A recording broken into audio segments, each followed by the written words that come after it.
Hola, soy Diego García y junto con mi compañero Quique Sierra veremos esta presentación acerca de los sistemas multiagente en videojuegos.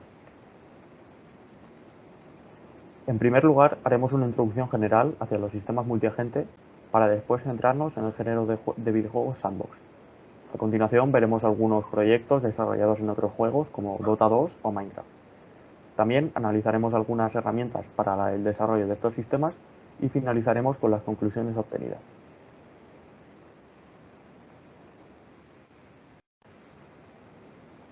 Los sistemas multiagente se pueden utilizar de diversas formas en los videojuegos.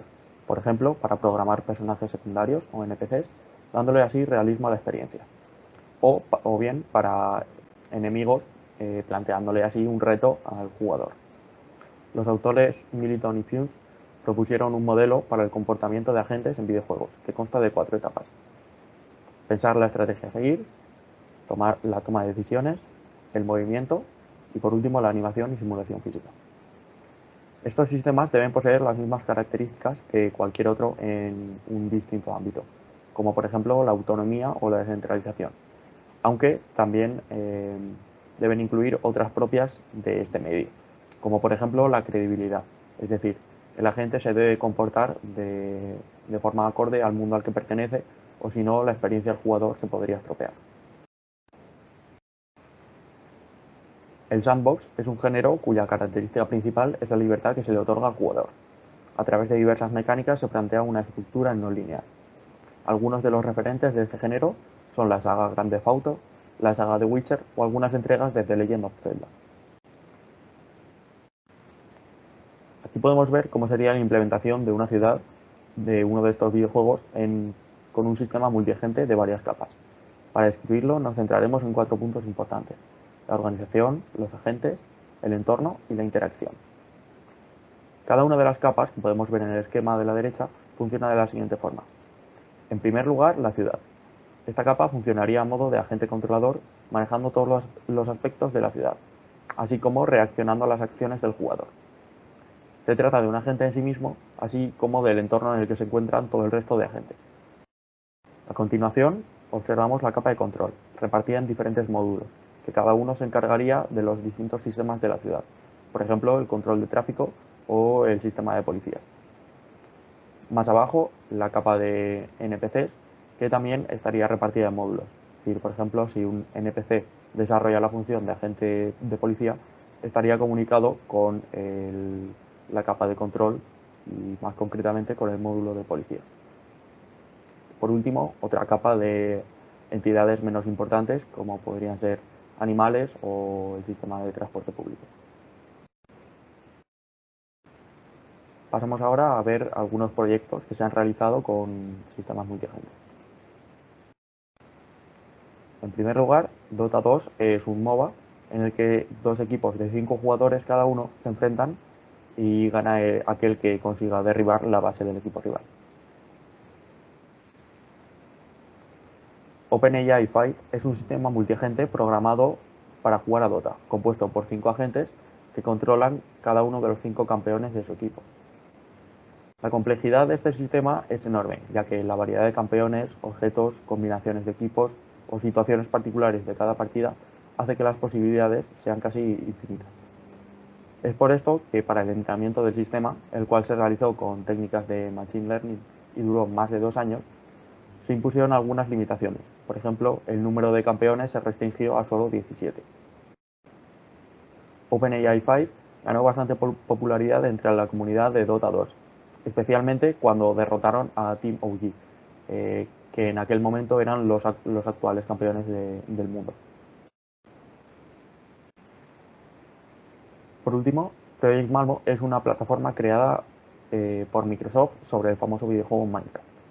Esta plataforma se creó con fines de investigación y ofrece soporte a múltiples áreas de la investigación de la inteligencia artificial, como sistemas multiagente, visión artificial o aprendizaje reforzado.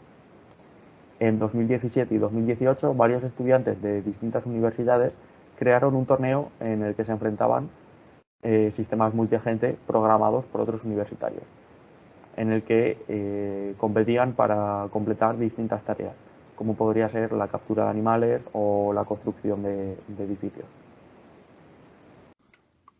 En este tercer apartado vamos a ver las herramientas enfocadas al desarrollo de sistemas multiagentes.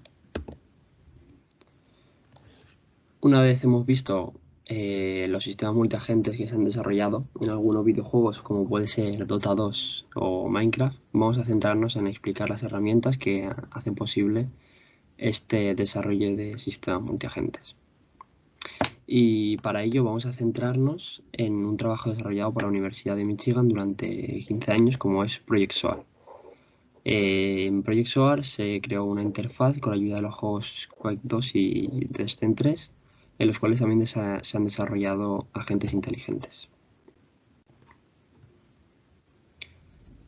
Ambos juegos fueron creados mediante la programación, el lenguaje de programación C, el cual le permite a los desarrolladores acceder internamente al código de ambos juegos para seguir desarrollando la propia interfaz de sistemas multiagentes de SOAR. Y respecto al funcionamiento de las interfaces, vamos a explicar cómo funcionan y qué hacen para determinar las acciones en sus agentes. Como podemos observar, hay dos acciones prioritarias y se separan en dos diferentes, como son las acciones internas y las externas. Las internas son las acciones que permiten cambios en los objetivos internos del agente, como puede ser, por ejemplo, el plan de cambiarse, de moverse por el mapa a perseguir a un jugador. Y las acciones externas son las acciones visibles que permiten al agente cambiar su estado, como puede ser, por ejemplo, el movimiento hacia un punto, el lanzamiento de un objeto, saltar. Estas acciones son determinadas mediante un bucle, como llamamos bucle de decisión, que se basa en percibir, pensar y actuar. Cuando percibe, el agente está extrayendo información de los sensores de su entorno, o sea, de los propios sensores que tiene. Cuando decimos que la gente piensa, estamos diciendo que está analizando esta información que ha recibido mediante los sensores y que extrae unas conclusiones. Y cuando estamos diciendo que la gente actúa, decimos que está ejecutando las acciones que ha deliberado que son las mejores para su decisión, ya sean aquí estaríamos hablando de las acciones internas y las externas. Luego, para desarrollar estas acciones de los agentes tenemos que tener en cuenta las interfaces de los propios juegos, ya que no es lo mismo una interfaz, hablando de los juegos mencionados anteriormente, como Descent 3 o como Quake 2. Porque como vemos en las imágenes, Quake 2, que es la imagen de la derecha, tenemos una superficie con una gravedad donde podría ser, por ejemplo, la Tierra, que tiene solo 4 movimientos de libertad.